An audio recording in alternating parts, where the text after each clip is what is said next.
We are all a member of a society, but in an uncertain, challenging, stratified, and powerful world of people. How do we understand society as members? Hello, beautiful souls. Smile. How are you? Welcome to this three-part series pre-recorded video intended only for academic purpose for students currently taking the subject Understanding Culture, Society, and Politics. As a learning material, feel free to navigate. You can pause anytime and answer some questions thrown to you, either reflectively or through writing. You can have with you some writing materials like paper and pen or whatever suits you. Use this learning material at your own discretion. No need to watch this video in one-time setting. In case of questions, clarifications, or confusions, feel free to communicate with your teacher. We are all born in a society shaped by its culture and politics. Within this universal truth is a social reality, as Berger in 1963 believed that it turned out to have many layers of meaning because of our human cultural variations, political identities, and social differences. Every discovery of each new layer changes our perception of the whole society or a part of it. But before proceeding any further, let's have a look back of what happened the previous meeting and what's your takeaway. These are the different most essential learning competencies we've covered in our previous discussion. 1. Discuss the nature, goals, and perspectives of anthropology, sociology, and political science. Number 2. Analyze the concepts, aspects, and changes of culture. And number 3. Explain the importance of cultural relativism in attaining cultural understanding. Take a look at these and try to explain these to yourself, either mentally or you can write down your thoughts. You can pause this video and give yourself ample time. Some questions will follow. Now, after assessing yourself on what you have learned from the previous discussion through those most essential learning competencies covered, let's try to explore further that understanding of yours by answering these process questions. Again, you can pause this video momentarily while trying to answer reflectively on these questions, which are the following. Number 1. Why is it important to understand the interconnectedness of anthropology, sociology, and political science as fields of disciplines in the social sciences? Number 2.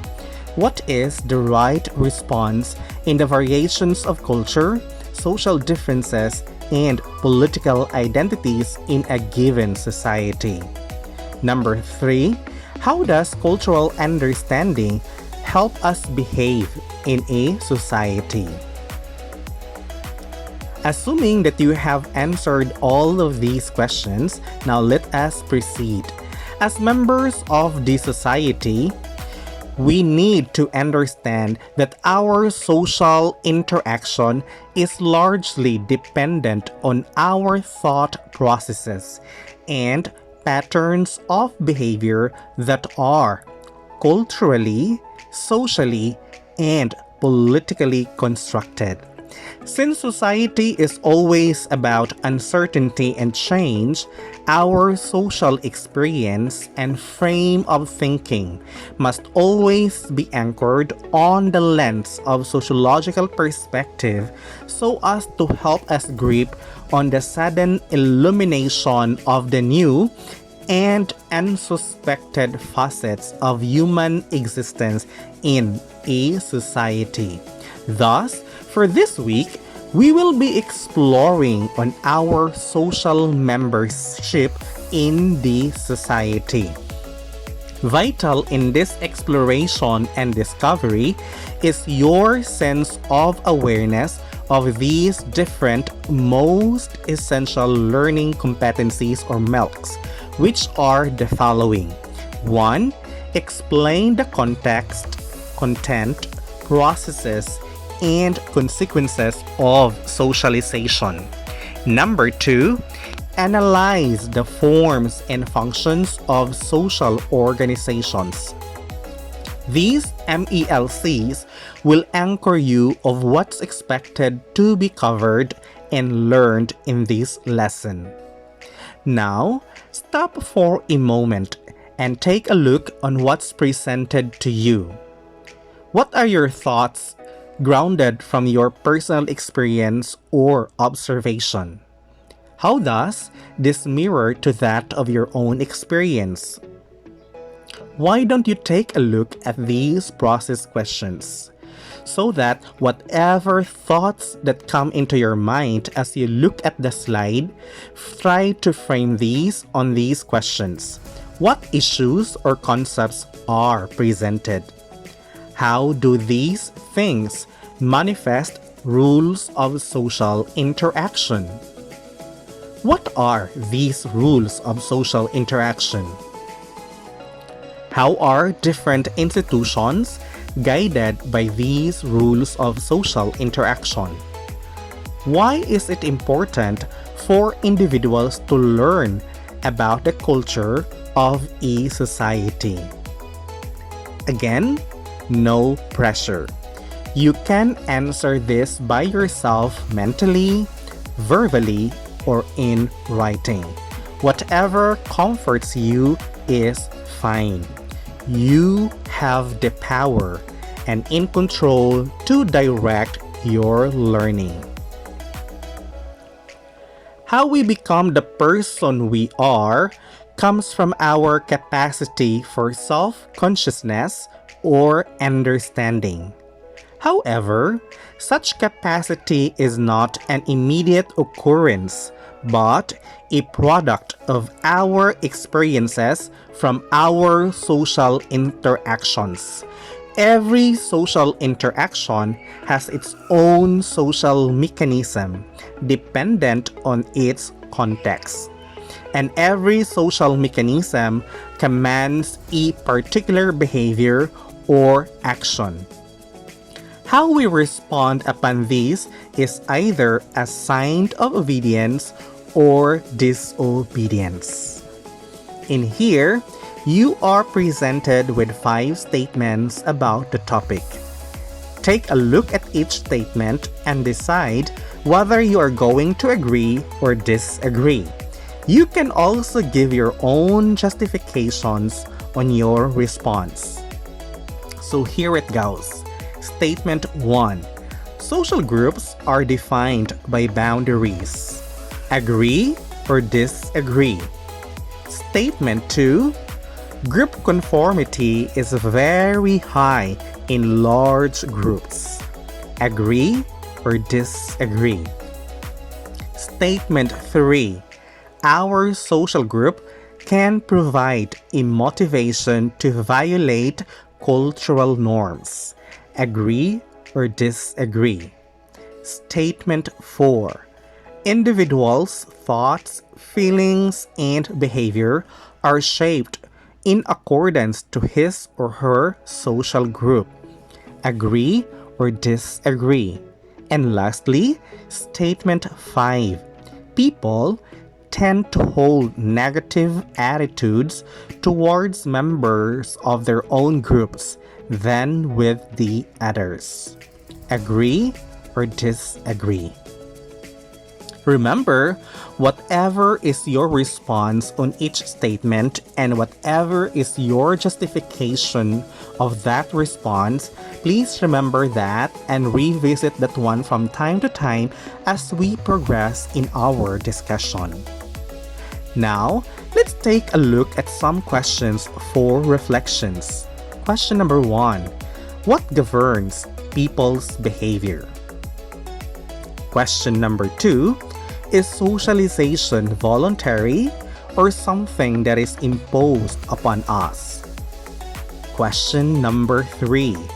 How does our membership with a social group affect us? Question number 4. Why do people obey or disobey? Question number 5. What are the functions of social organizations? A key to understanding who we are in relation to others is understanding the process of socialization. As socialization is a process, it composed of agents that will facilitate our understanding of our roles in accordance with our status that we need to perform to become an effective and competent members of a social group or organization in particular and the society in general. Take note that at the start of this video, I've asked you a question. As members of the society, how are we going to understand society better? That is the question we will explore on our topic this week, understanding society through its membership and organization. By the title alone, this already gives you a direct answer of how to understand society better. Take note that this topic is a combination of 2 topics with reference in the curriculum guide of the subject. Topic 1, Becoming a member of the society. Topic 2, How society is organized. But due to the constraints of time, we tried to combine these 2 topics into one.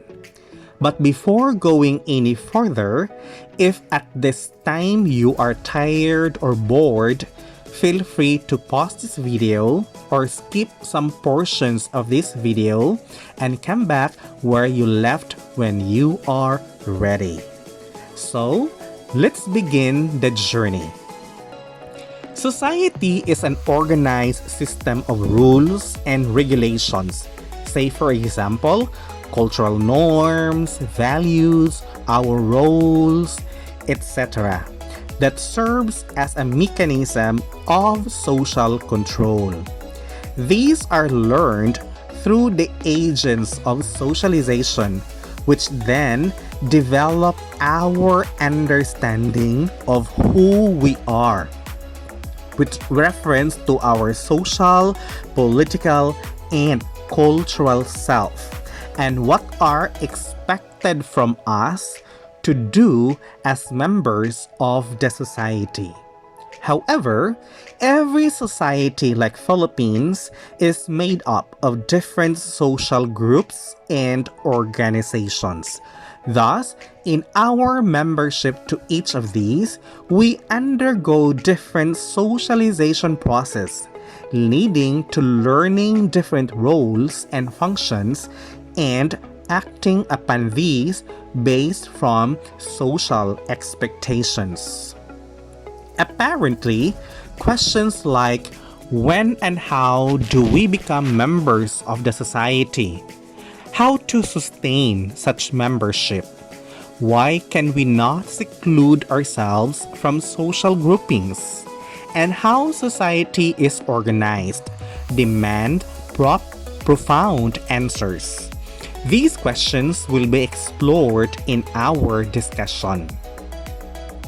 By birth, we become an official member of the society, but not because it's official, it means functional.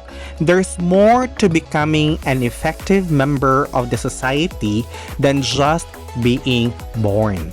To be functional means we need to interact with other members of the social structures or organizations or social groups we associate ourselves with, and widen our horizon, our perspectives, and our understanding of things and understanding of people relative to their behavior and their culture.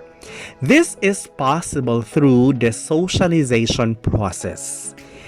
As a process, socialization begins at home with our family, where we learn the basics of life. Our family members introduces us in stages our own culture and the norms, values, belief systems of the society as we extend our social circle with other members of the society.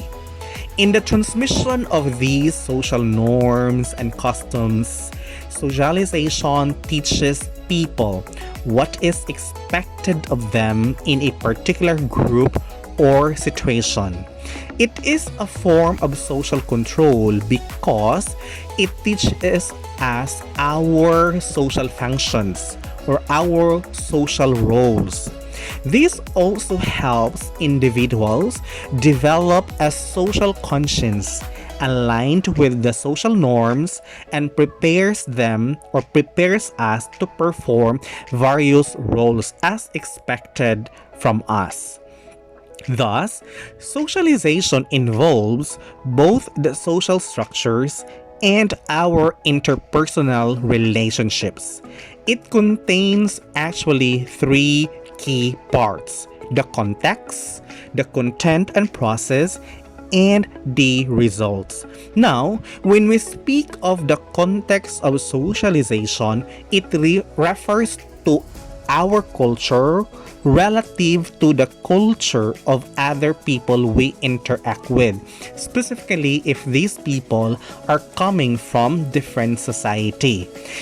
Part of this context of socialization is language, the social structures that we belong to, our social status, and our social roles. By the way, when we speak of social status, it refers to our position in the society, who we are in the society.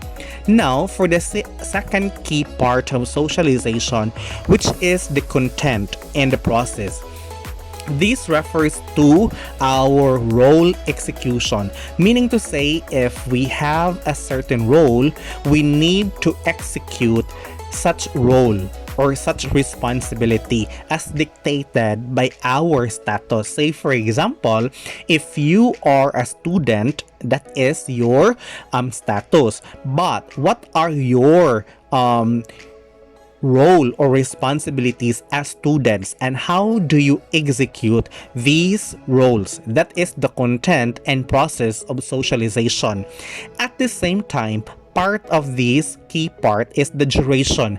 How long did you execute such role? How long did you function such responsibility? And who are involved in the process of executing such role or function? What method did you employ in such execution, and the type of experience that you have as you fulfill your function or your task? And the third key component of socialization is the result. When we speak of results, it refers to the outcomes of how you think and behave, meaning to say this refers now to your thought processes or your belief system as the end product of socialization that forged our need for belongingness and social acceptance.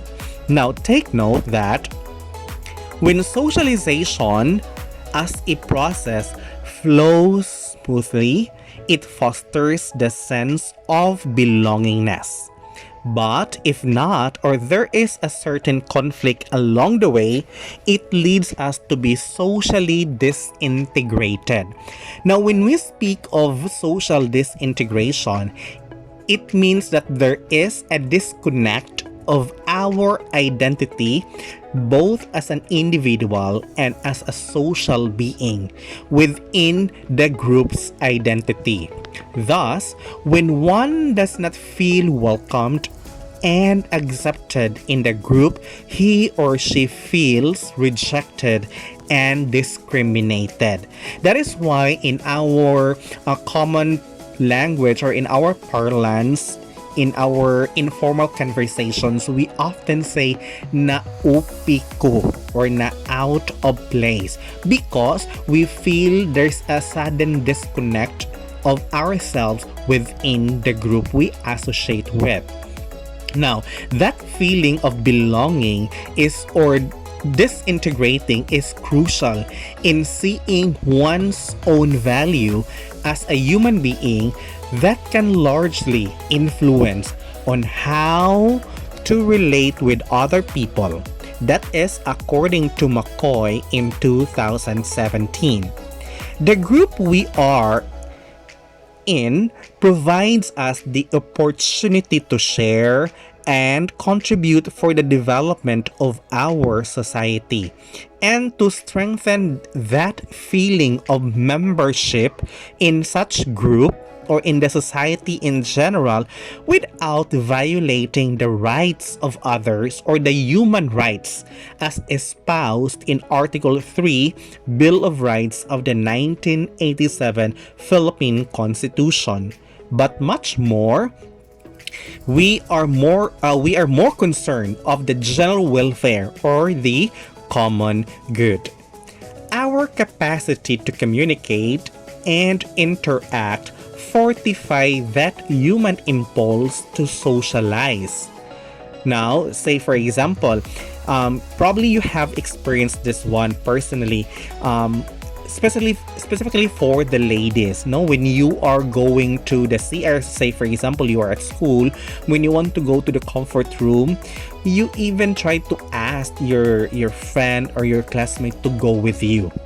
We always love company. Or way back when we were kids, even if the house is locked or if your house has a gate, the gate is locked, but we try to find ways to get out and to look for other kids to socialize. So that speaks of our very nature as individual human beings, that we are a social, a cultural, and a political being. Now, central to how we give meaning to our life is the idea of our membership to a group or to a society. Our sense of identity, founded on social interactions, show that belonging to a group or society develops in us the value of sharing, not only in resources, but of values, ideals, and practices. As socialization possesses social interaction then is the process of socializing with people who are instrumental for such interaction. And these people we are referring to as the agents of socialization. When we speak of agents of socialization, this refers to individuals or an individual or group or institution such as parents, peers, what else? Schools, religious groups, the media, and others that shape our individual's self-concept, values, and behavior. And of course, eventually, our social self that shaped our social roles in accordance with our social status. Now, they serve to teach these agents of socialization, teach us and model us of what is the expected behavior that we are supposed to manifest in our interaction and to transmit values and beliefs and traditions. Socialization is a process of becoming human, a social, political, and cultural being. An essential link between individuals and society is socialization, where it serves as the looking glass self or the social mirror, where we imagined how others view us and we get an idea of ourselves upon such imagination. But what does it take to be a part of the society? Are humans social at birth or born as blank slates? What ideas do we have about social groupings and those groups outside of our own? In the previous slides, you've shared that there are agents of socialization which serves as drivers of our social interaction. And such process begins early at home. Several researchers have been conducted that prove or several researches rather have been conducted that prove the idea of social imprinting or the internalization of culture through what they call as infant cognition. This means that the child at birth is not a tabula rasa or blank slate, but have these fragments of interaction. Even if at times if you have experienced this one, say for example, you have a pregnant sister or your mother, and when you're going to touch the womb, you can feel sometimes that the baby is reacting to your touch. Right? This is the gift or the magic of touch. That is what they call as the infant cognition. And that infant cognition is a manifestation that the child at birth or even at conception is not a tabula rasa or a blank slate, but have these fragments of social interaction. And this social interaction or this infant cognition is strengthened through the process of enculturation. Now, what do we mean by enculturation? Enculturation is the process by which individuals acquire the knowledge, skills, attitudes, and values that enable them to become functioning members of their societies. But before they become functional members of the society, they need first to learn these to become a functional member of the household that possesses a culture, an ordered way of life. The child possesses certain possibilities for processing information or the grasp of these values and skills and developing that desire, making it possible for that ordered way of life. Take note that it's always within our nature to look for order and to influence him or her and that of others as we interact. Now, enculturation, as the sociologist E. Adamson Hubel, is both a conscious and unconscious conditioning process whereby man or a woman or an individual as child or adult achieves competence in his or her culture, internalizing this culture and becomes thoroughly enculturated. And from such enculturation, there is a progression leading to socialization. Society does whatever is necessary to aid any one of its members in learning proper, inappropriate behavior, meaning to say something that is socially desirable and culturally accepted or politically expected for any given social setting, and in meeting the demands of any challenge or pressures brought upon by social expectations. While enculturation is learning one's culture, the very first familiarization of cultural knowledge and values necessary for survival. Socialization is learning the culture of others. It is a process of social interaction and life instrumental to effectively function as members of the society through understanding the rules of social interaction that governs our behavior and of our social obligations, meaning to say that society is expecting us through socialization to perform such social obligations. Every social experience we have affects us significantly, as this lifelong process of defining ourselves and the appropriate roles associated with our gender begins in the family. This further fortified through our peers, where we learned how to form relationships on our own.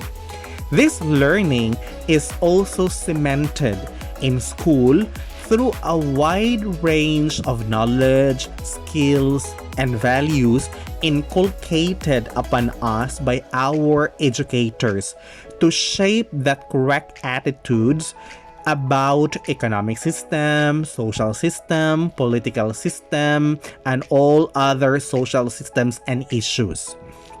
Then, these are portrayed in media, where our opinions and standpoints about issues and concerns, whether it can be political, social, economic, cultural, or environmental, etc., and calls for appropriate response of actions. Now, such actions are weighted by the influences of morality, becoming a key component in people's ideas of right and wrong as espoused by our religion. Through these agents of socialization, those things I mentioned earlier like family, peers, school, church, media, these are all agents of socialization. Our personal and cultural identity, the norms and values, the status or our position in the society, which is structured or hierarchical or stratified. Again, when we speak of stratification, it means that there is a hierarchy in the society as far as the structure is concerned. Say, for example, at home, it composed of a structure. I don't know who is at the top. No, it could be your mother, it could be your father, or it could be your kuya. And who is at the bottom? It could be you, the youngest, or sometimes the youngest has a greater power than their elder. So whatever is the structure, but the fact remains that even as simple as a basic unit of the society, which is the family, it comes with a structure, right? And then each structure commands a certain role, and such roles are formed and sustained or challenged. That is why from time to time we shift roles, okay? And in cases there is also what we call as role strain or role conflict. When we speak of role strain, meaning to say that you have one role, but you are strained to perform other expectations of you in that particular role. But when you say role conflict, meaning to say you as a person, you're not only a student, you're not only a child or a son or a daughter, you're also a friend, you're also a member of an organization. And these roles create a conflict, okay, that we need to respond positively, proactively, and productively. Okay, so going further, enculturation is not a result of socialization. Again, let me clarify this one. Enculturation is not a result of socialization because both are processes of learning culture. Again, enculturation will learn our own culture, socialization will learn the culture of others. The difference lies on its scope. Enculturation is the process of being socialized to one's own culture, while socialization is the general process of acquiring culture. In short, this may refer to acculturation. Acculturation is learning the culture of other people in another society. Now, it is very possible that the culture you are enculturated with is different from the culture of other people. Thus, oftentimes we are experiencing cultural shock, okay, or cultural shock that may possibly create a strain or conflict. Now, to resolve such kind of conflict, there is what we call accommodation. Okay, accommodation refers to resolving the conflict that is happening because of human cultural variation. Now, how do we resolve such conflict? It is advisable that we adopt a certain attitude known as cultural relativism, meaning to say that we shouldn't judge other culture based from our culture, but we use their own culture as a context of measuring the extent of that culture. So, cultural relativism mitigates that bad attitude of being ethnocentric. Okay, now there is also what we call assimilation.